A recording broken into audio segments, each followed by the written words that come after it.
네, 시편 29편 다윗의 시. 너희 권능 있는 자들아 영광과 능력을 여호와께 돌리고 돌릴지어다. 여호와께 그의 이름에 합당한 영광을 돌리며 거룩한 옷을 입고 여호와께 예배할지어다. 다윗의 시라고 이제 말을 할 때 이때 다윗은 그냥 자연인 다윗이 아니에요. 이제 모든 사람들은 태어나서 죽을 때까지 어떤 자기 자아의 연속성을 갖고 살아가거든요. 그러니까 10살 때 최수정이나 20살 때 최수정이나 30살 때나 다 나는 나라고 하는 똑같은 어떤 자아를 가지고 살아가잖아요. 근데 사실은 이제 성경적으로 보게 되면 그런 어떤 연속적인 우리의 자아성을 성경은 그걸 인정하지 않고 우리 자아를 다 이렇게 잘라요. 뚝뚝뚝 잘라버린다고. 그래서 어제의 나와 오늘의 나가 같다라고 하는 것 자체를 하나의 허구의 개념으로 성경은 이야기를 하고 어제의 나와 오늘의 나가 같다라고 인정하지 않아요. 여기서 이제 그렇게 하나의 낙의 연속적인 동일성을 쭉 유지하는 그런 자아성 자체는 이거 이제 성경을 볼 때는 허구라고 하는 거죠. 그러면 성경에서 말하는 연속적인 자아성을 가지고 있는 존재는 유일한 존재는 예수님밖에 없어요. 그 표현을 히브리서에서 그런 표현을 쓰는데 히브리서 12장인가 잠깐 얼른 볼게요. 제가 히브리서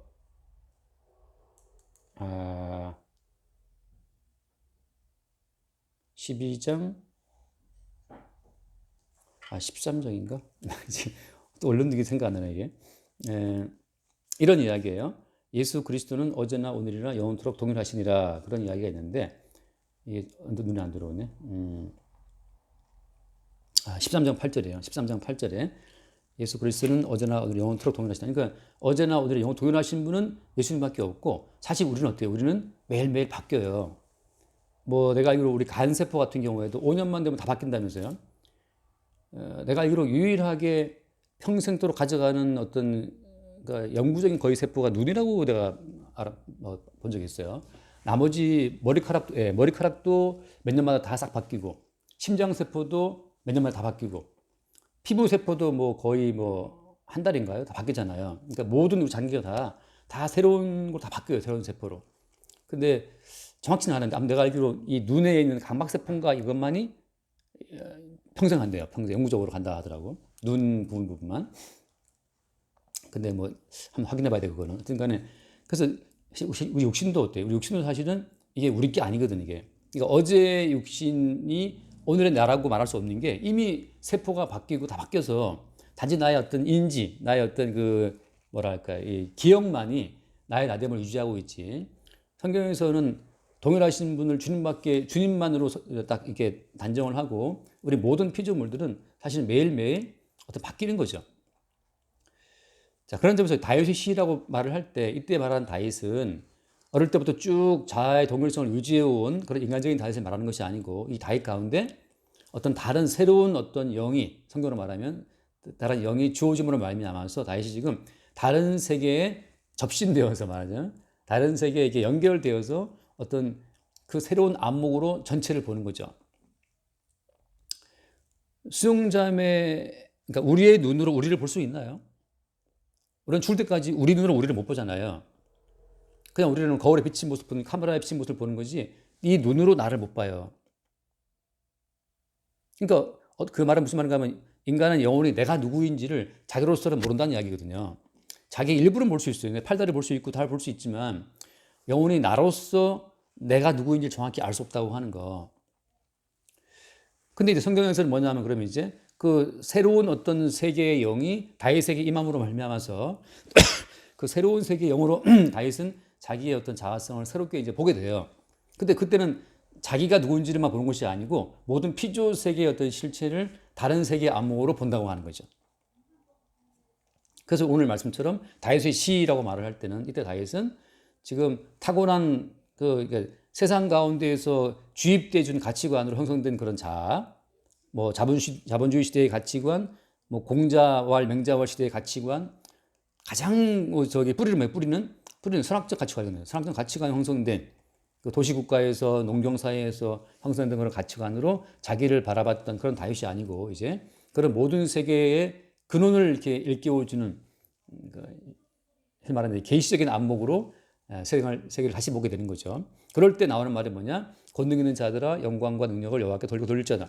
다시 말해서 모든 권능이라고 하는 것 자체가 모든 권능의 출처라고 하는 것 자체가 여호와께 있다는 것을 보게 된다는 거죠. 대통령 윤석열이든 뭐 대통령 문재인이든 사실 모든 것의 그 권능 자체의 출처는 주님께 있는데, 근데 사람들은 이제 뭘 봅니까? 뭐냐 하면은 왜 대통령들마다 낙하산 인사가 문제가 돼요? 낙하산 그 대통령이 되는 순간 이미 일자리를 그 자리를 나눠줘야 될 사람이 너무너무 많아요. 그래서 이 선거라고 하는 것이 참 문제가 되는 것이, 선거 운동 그냥 해주냐고. 이게 선거 운동 해줄 때는 다 그 뭔가 자리를 노리고 기대하고 이제 도와주는 건데, 그들에게 떼어줄 자를 생각하다 보면 결국은 이제 거대한 하나의 집단이, 거대한 하나의 패거리 문화가 이제 정권을 장악하게 되는 거거든요. 그건 뭐 누구나 예외가 없어요. 군인이 정권 잡으면 군인들한테 쫙 나눠주는 거고 마찬가지인데, 거기서 항상 무엇을 사람 놓쳐버립니까? 내게 있는 이 모든 권능의 출처가 여호와께 있다는 걸 놓쳐버리거든요. 근데 다윗 같은 경우는 이제 목동의 어떤 신분에 있다가 하루아침에 골리앗을 쓰러뜨리고 왕된 사람이란 말이지. 윤석열보다도 더 빠르게 승진한 사람이라고 말하자면 이제. 그러니까 다윗도 벼락출세한 사람인데, 물론 그 사이에 이제 호란도 많이 있었고, 다윗이 이후에 알고 보니까 모든 권능의 출처가 주께 있다는 걸 알게 되고, 그런 관점 가운데에서 영광을, 능력을 여호와께 돌리라는 고백을 이제 할 수가 있어요.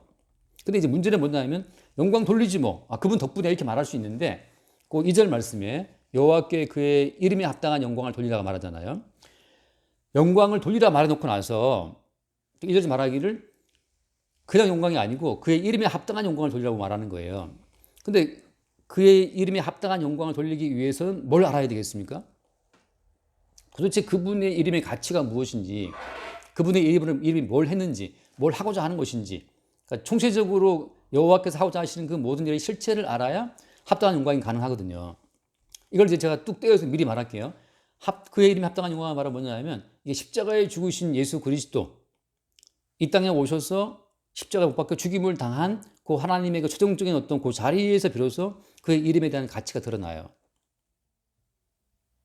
그러니까 이제 모든 성경 자체는 이게 예수 그리스도의 살과 피로 모든 성경이 되어 있다고 보면 되는데, 그러니까 모든 성경 속에서 하나님의 살과 피의 가치를 내가 뽑아낼 수 있다면 그때마다 이제 새로운 영광 돌림이 나온다고 하는 거예요. 그래서 이제 우리 인생이라는 것 자체는 무슨 의미가 있느냐? 사실 인생이라는 것이 의미가 있을까요? 인생이 참 의미가 없잖아요. 살다가 죽으면 흙에 갖다 끌어 묻으면 끝인데, 그리고 이제 살아있을 때 이루었다는 그 모든 이루었다는 것도 아무 의미가 없단 말이지. 근데 우리는 왜 이렇게 아둥바둥 살려고 이제 애를 쓰고 이렇게 고생하고 살까요?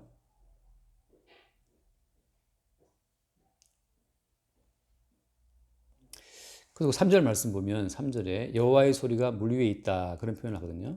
영광의 하나님이 우레소리를 내시니 여호와는 많은 물 위에 계신다.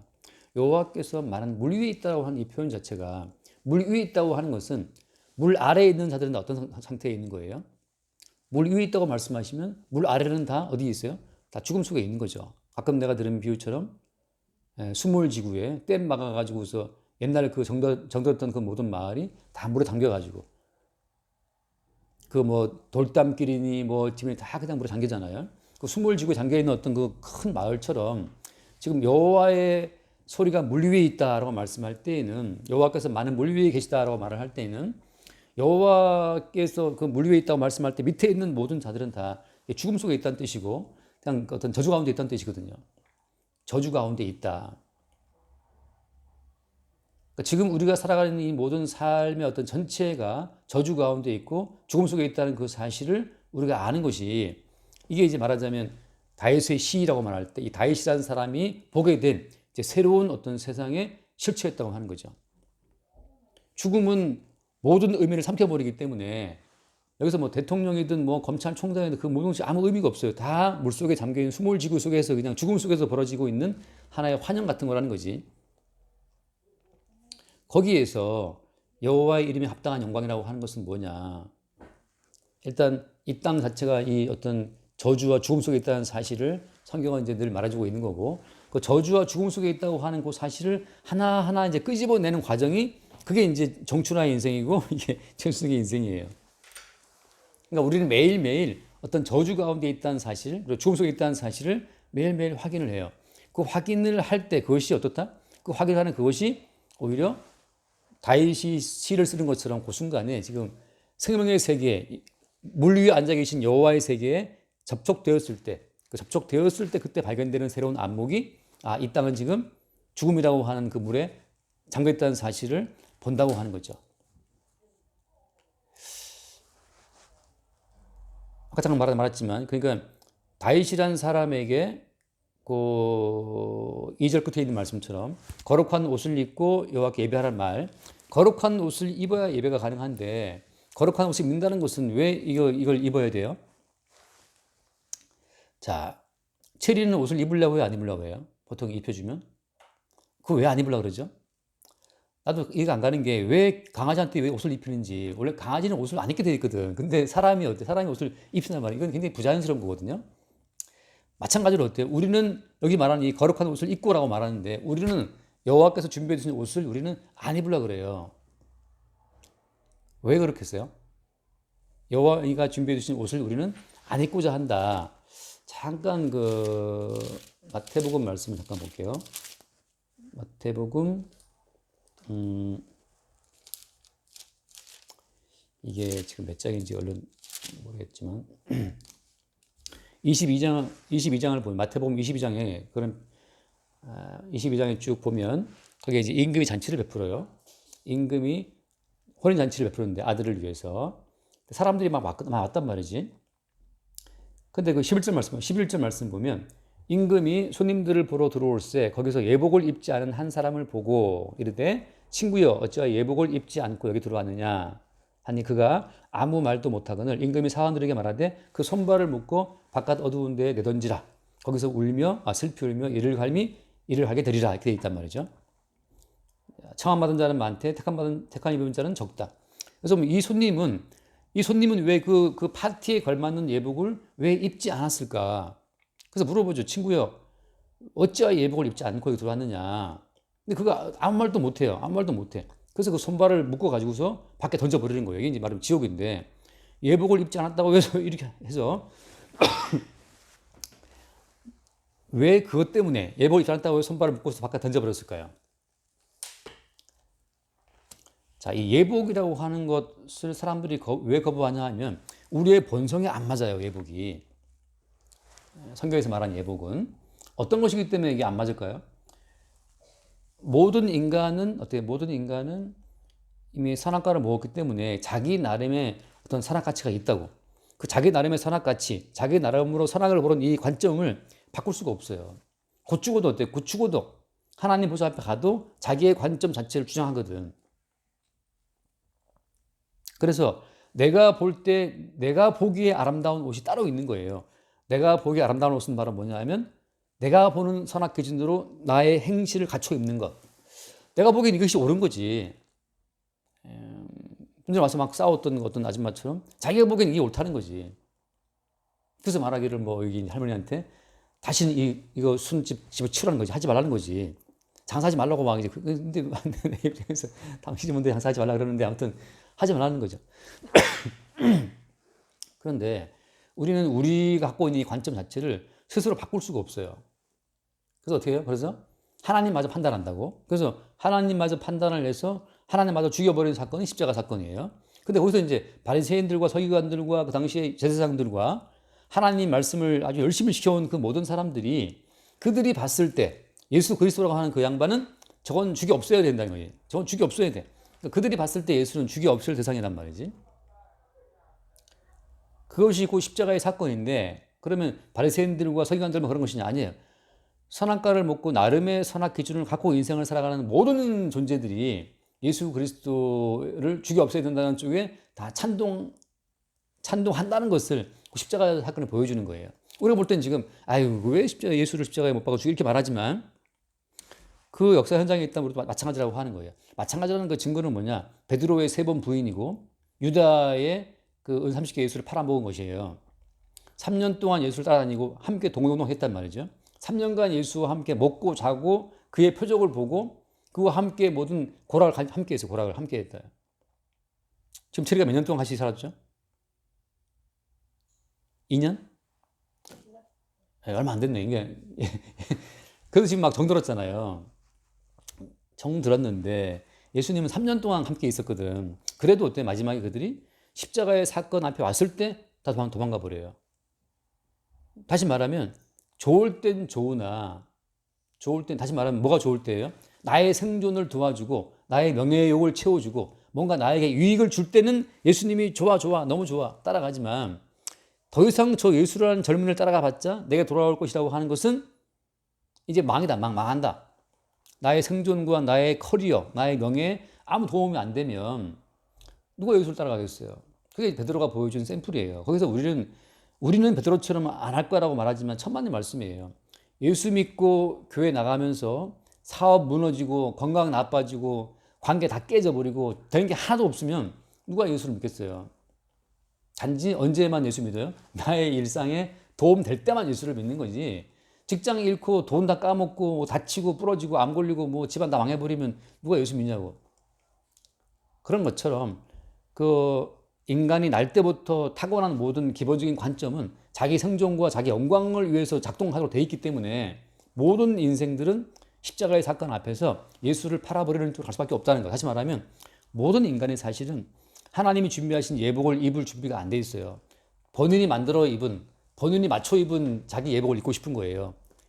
다시 말하면 내 인생 잘 살았다고 말하고 싶은 거죠. 그 뭐 브라보 나의 인생 그런 것처럼 브라보 난 참 잘 살았어 인생을 그렇게 말한 것처럼 내가 생각하는 내 관점으로 훌륭한 인생의 옷을 입고 마지막 인생을 마무리하고 싶은 것이 인간들의 소망이지. 그 다른 어떤 그 예수가 가지고 오신 예복을 내가 입는 것에 대해서는 의식이 없어요.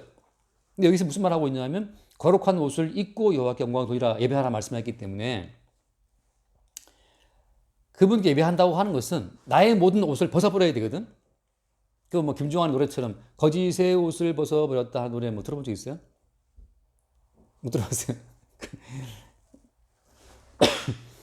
그 어떤 그 그녀의 사랑 앞에서 무슨 옷을 거짓 벗어버렸다고 뭐 그런 노래 가사가 있어요. 근데 이 그 다윗의 시라고 하는 것은 평생 자기가 입어왔던 그 모든 옷을 벗어버리고 그분이 준비해 준 옷, 그것이 이제 예복인데 예복. 그 예복이 어떤 예복이에요? 다른 말로 말하면 그냥 뭐 성경적으로 말하면 그런 표현을 써요. 예를 들어서 로마서를 보면 이렇게 바로바로 대입하면 좀 시의 맛이 안 나긴 한데 지금 갑자기 내가 아까 너무 시끄러워 정신없어갖고 로마서 13장인가요? 네, 13장을 보면 로마서 13장 14절을 봐요. 13장 12절을 먼저 볼게요. 13장 12절 밤이 깊고 낮이 가까웠으니 그러므로 우리가 어둠의 일을 벗고 빛의 갑옷을 입자. 그리고 14절 보면 오직 주 예수 그리스도를 옷 입고 정욕을 위하여 육신의 일을 도모하지 말라 이렇게 되어 있거든요. 그래서 이제 주 예수 그리스도로 옷을 입자, 옷을 입어라. 그 다음에 또 빛의 갑옷을 입자 이렇게 나와 있어요. 빛의 갑옷을 입는다라고 하는 것은 무엇을 말하냐? 우리 가운데 있는 모든 어둠이 다 드러나는 거예요. 쉽게 말하면 죄인이지만 우리가 왜 죄인이냐? 우리가 왜 죄인입니까? 우리가 죄인이라고 할 때 이게 행위 중심으로 죄를 파악하면 자꾸만 행위를 고치려고 그러거든요. 근데 행위 중심으로 죄인이 아니고 성경에서 말하는 죄는 그냥 존재 자체가 죄라는 것을 성경은 말해요. 그러니까 어떤 범죄를 해서 죄인이 아니고 죄인이기 때문에 죄인의 어떤 그 본질을 드러내는 많은 행동들이 튀어나오는 거죠. 그러니까 존재로서 죄인인 거지 행위로 죄인이 아닌 거예요. 뭐 대한민국의 형법이라는 것은 행위가 있어야 이제 죄인이라고 증거하지만 그러니까 빛의 값을 잊게 되면은 존재 자체가 죄인임이 드러나기 때문에 내가 무엇을 해도 내가 무엇을 하고 뭘 생각해도 어때요? 나만 생각해 우리는 자기만 생각한단 말이죠. 그러니까 자기만 생각하는 그 자기라는 자체가 그것이 이제 그게 죄의 어떤 죄의 코어, 그 죄의 알맹이에요. 나만 생각하는 거. 나도 그렇잖아요. 우리가 왜 걱정합니까? 걱정하는 이유도 뭐 때문이에요? 나 때문에. 내가 나를 막 챙기려고 하는 애틋한 마음 때문에 이제 걱정이 많은 거죠. 나의 미래에 대한 걱정도 많고. 근데 그 나로서 나를 챙기는 그 자체가 무엇이다? 그게 하나님 보시기에 죄라고 하는 거예요. 그래서 거룩한 옷을 입고라고 말할 때는 그때 벌써 예배한다는 말은 아까 말한 빛의 갑옷인데 또 예수 그리스도로 옷 입는 건데 예수 그리스도로 옷을 입어야만 어때? 여호와께 예배하는 자리로 이게 나갈 수가 있어요. 그 예배한다는 자체는 예배는 그 왜 예배가 가능한 겁니까? 요즘에 뭐 그 지영자매가 보는 드라마 요즘 저도 보고 있어요. 그 나의 해방일지라고 본 적이 요즘 볼 틈 없죠. 거기 보면 나 지금 신문 그 나더라고 신문에 나왔는데 사랑으로는 부족하다 나를 추앙해라 그런 이제 대사가 나 유명한 대사인데 나를 추앙해라. 근데 인간이 인간에게 추앙을 요구할 뭐 그런 이제 주제가 못 되는 건 이제 분명한 사실인데 사람은 이제 이미 선악과를 먹고 마귀와 하나 됐기 때문에 누군가로부터 추앙받지 않으면 누군가로부터 이렇게 인정받지 못하면 존재감을 느끼지를 못해요. 근데 원래 어때요? 원래 인간 자체는 여호와에 의해서 창조받았기 때문에 그 지으신 분에 의해서 가치가 부여되게 돼 있단 말이지. 그러니까 지으신 분에 의해서만 우리의 존재 가치가 부여돼 있는데 선악과를 먹고 나서부터는 어때요? 인간이 스스로 자기에게 가치를 부여하고 그게 안 되면 타인으로부터 가치를 또 부여받고 싶어 해요. 그래서 어제 나온 그 대사가 유명한 내가 볼 때 참 대사가 참 감명 깊었는데 거기 항상 남자의 사랑을 갈구하는 여자가 있는데 그 여자가 늘 이제 사랑에 실패하는데 그래서 하면서 또 다른 남자의 사랑을 갈구하는 그 여자 그런 말을 하더라고. 이 온 세상 사람들을 다 쓸어 먹어도 이 공허함이 채워지지 않을 것 같다는 말을 하는데 그러니까 사람은 결국 자기로부터 타인으로부터 자기 존재의 의미를 확인하고 싶어 한단 말이죠. 그래서 그게 그 영원한 그 굶주림, 영원한 그 갈급, 그 자체가 그게 이제 저주 가운데 있는, 죽음 가운데 있는 인간의 현상이라고 하는 거죠. 제가 늘 하는 표현대로 이건 좀비지, 좀비. 끝없이 무언가에게 굶주려 있고 막 이 상대방의 그 피를 막 탐하지만 좀비는 죽어 있는 것처럼 움직이고 뭔가를 욕망하지만 죽어 있는 존재란 말이에요, 좀비가. 인간의 어떤 인식이 없으니까. 그런 것처럼 하나님 모시기에 모든 인간은 끝없이 갈망하고 끝없이 굶주려 있어.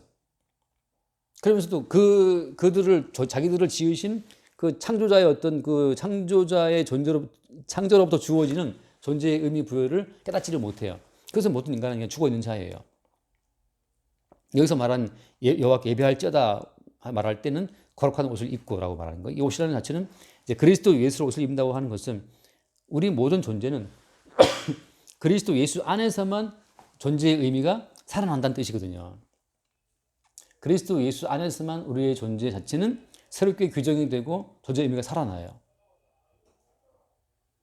그러니까 지금 내가 너무 막 말하고 있는데 조섭 말하고 있는데 그리스도 예수 안에서 존재의 의미가 확인된 사람은 존재의 평안이 있고 존재의 담대함이 있고 자유함이 있어요. 가벼움이 있죠. 가벼움이. 내가 굳이 나에게 스스로 존재의 의미를 부여하지 않아도 그리스도 예수 안에 있는 그 자체로서 이미 존재의 의미는 완성이 된 거거든요. 하나님께서 우리를 애초부터 지을 때부터 그리스도 예수 안에 존재로 우리를 지었기 때문에. 가끔 내가 들은 비유처럼 우리 집은 딸이 넷이니까 정말 긴 머리카락이 진짜 이틀만 되면 온 집안에 이제 막 넘쳐 흘러요. 긴 머리카락이. 다들 머리 감고 막 드라이하지 뭐 something. 근데 이게 바닥에 뒹그는 그 머리카락은 참 이것은 아름답지가 않잖아. 오히려 더러워 보인단 말이죠. 그래서 다 모아서 쓰레기통에 넣는 것처럼 이제 우리 모든 피조물은 우리를 지으신 그분의 의도에 그분의 의지에 연결되어 있을 때 비로소 그 삶의 어떤 존재의 의미가 살아나고 가치가 있고 보람이 있단 말이죠. 근데 우리를 지으신 분의 의도에서 이탈되어 있을 때는 다 모아서 쓰레기통에 넣어서 태워버리를 위한 쓰레기에 불과한 거예요. 그러니까 나사로 같은 경우에는 거지로 살아도 그분을 지으신 의도에 붙어 있었기 때문에 여기서 물론 이제 그 나사로 이야기에 보면 그분을 나사로를 창조한 창조자의 의지는 어떻게 표현되어 있어요? 천사들로 표현되어 있어요. 천사들이 그를 받들어서 인도한다고 하는 거죠. 그러니까 나사로가 거지로 살았던 그 모든 거지의 삶 자체가 어때요? 이미 천사들의 어떤 인도함에 의해서 거지로 살고 있는 거예요. 수영자매가 뭐 A 코스를 가고 싶어, B로 가고 싶어, 다양한 뭐 계획이 있다 하더라도 천사들이 그걸 다 무산시키고 그냥 그 창조자 하나님의 의도대로 그냥 그 길을 쭉 가는 거예요. 자율주행차죠. 자율주행차처럼 핸들 내가 잡고 있는데 차가 제멋대로 막 간다니까 이렇게. 그래서 놔야 돼. 강릉 갔다가 이제 그 교수한다는 친구랑 밤에 저녁 같이 먹었어요. 낮에는 다른 분들 만나고. 근데 그 친구가 차를 바꿨더라고. 무슨 미국 그 무슨 차더라? 미국의 차인데 감 생각 안 나네. 되게 비싼 차인데 그게 예? 아니 무슨 두 글자던데? 영어로 포드더라고. 포드 차인데 그게 이렇게 약간 자율주행이 되나 봐요. 그래서 그냥 딱 놓고 가면 차선을 볼 사람은 지가 차선을 딱 잡아준대요. 앞차랑 가다가도 딱 앞차랑 너무 붙어버리면 지가 딱 이렇게 딱 거리를 조절한대. 뭐 그렇게 막 이제 막 이렇게 약간 광고를 하더라고요 이제. 근데 성도의 인생은 없느냐면 내가 핸들 잡고 막 아무리 용을 써도 그냥 천사들이 핸들을 잡고 그냥 다른 길로 그냥 끌고 가버려요. 핸들을 놔도 괜찮아. 그러니까 잡고 싶으면 잡고 먹고 싶으면 먹고 안 먹고 싶으면 괜찮아. 그냥 왜냐하면 지으신 분의 의도가 우리를 자율주행차처럼 몰고 가시니까. 그래서 나사로 거지는 물론 비유가 나온 이야기는 하지만 나사로 거지는 부자가 암만 되고 싶어도 그 사람은 어때요? 다 말아먹게 돼 있어요. 다 결국은 어때요? 부잣집 앞에서 빌어먹는 거지로 살게 돼 있단 말이지. 그게 천사들이 그를 끌어가 나타낸 코스예요. 그게 창조주의 의도가 그 속에 살아 있는 거지. 그래서 죽자마자 바로 천사들이 밭들을 내서 하늘 올라가잖아요. 근데 부자 같은 경우에는 아무리 거지가 되고 싶어도 자꾸 돈이 들어와. 매일 파티를 해야 돼. 자율주행 차예요. 자율주행 차. 결국은 마지막에 쭉 들어가는 거란 말이지. 윤석열이는 대통령이 안 되고 싶었는데 그냥 돼버렸어요. 그냥 자율주행 차에 됐단 말이지. 나중에 되고 싶었겠지. 처음에는 생각도 못했지만 모든 인생이 다 본인들이 하고 있는 것 같지만 그렇지 않아요. 창조자의 의도에 의해서 끌려간다는 거지.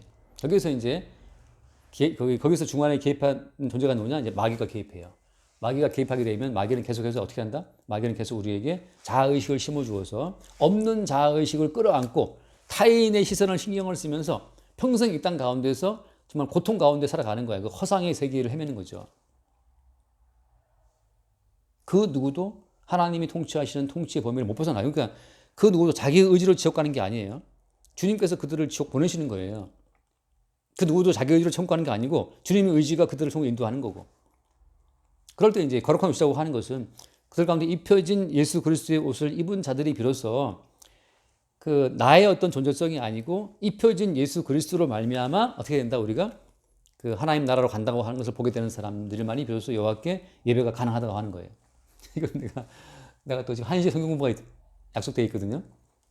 근데 지금 아까 싸운 아줌마 때문에 시간 많이 뺏어 먹어가고 다음 주에 다시 한번 더 합시다. 다음 주에 이어서 하고 오늘 여기까지 합시다. 어쨌든 간에 오늘 또 천사들이 이끄는 자율주행차에 실려서 뭐 커피 타임 마시든지 뭐든지 간에 그냥 우리를 확인하는 거예요. 아, 인생의 주인이 따로 있다는 사실을 확인하고 어디로 우리를 인도한다. 결국은 거룩한 옷을 입는 그 코스로 가는 거예요. 거기에 뭐가 있냐 하면 우리의 거룩이 아니고 예수께서 이루어 놓으신 모든 거룩을 그냥 더듬는 그 거룩. 그 거룩이 그래서 그런 과정에서 뭐가 이제 다 이렇게 치워져야 돼요. 우리 개인이 쌓아놓은 모든 의가 이렇게 치워져야 된다고, 낭만처럼. 그러니까 어차피 성도의 입장에서는 본인의 의를 씌웠을 필요가 아무도 없는 거예요. 왜 본인이 암만 내 의를 씌웠다 하더라도 그것이 하나님 보시기에 의미가 있다 없다? 의미가 없으니까. 입혀진 거룩한 옷, 그리스도 예수의 옷만 의미가 있고 내가 만들어 입는 모든 의의 옷, 뭐 착한 선행의 옷, 구제의 옷, 그것이 아무 의미가 없어요. 그럴 때 비로소 뭔가 여호와께 예배가 가능하다고 하는 거죠. 여기까지 합시다. 먼저 기도하시고 마칠게요. 감사합니다. 오늘도 예수 그리스도 안에 문제로 있는 성도로서의 존재 이유에 대해서 다시 한번 하신 말씀 감사드립니다. 항상 예수 안에서 저희도 그리스도로 은혜를 인도해 주시옵소서. 그 말씀 예수 이름으로 기도드립니다. 아멘. 주님 감사합니다. 자연인 다윗이 아니고 그리스도 예수의 은총으로 말미암아 하나님 나라에 연결된 그 다윗의 고백을 우리가 봅니다. 여호와의 이름에 합당한 영광을 돌리게 하시고 또 그 이름의 가치를 알게 하시고 우리가 만들어 입는 우리 의의 옷이 아니라 주께서 만들어 주신 그리스도 예수로 말미암아 공급되는 거룩한 의의 옷을 입고 여호와께 예배할 수 있도록 우리의 모든 삶을 주관하여 주옵소서. 우리 주 예수 이름으로 기도드립니다. 아멘.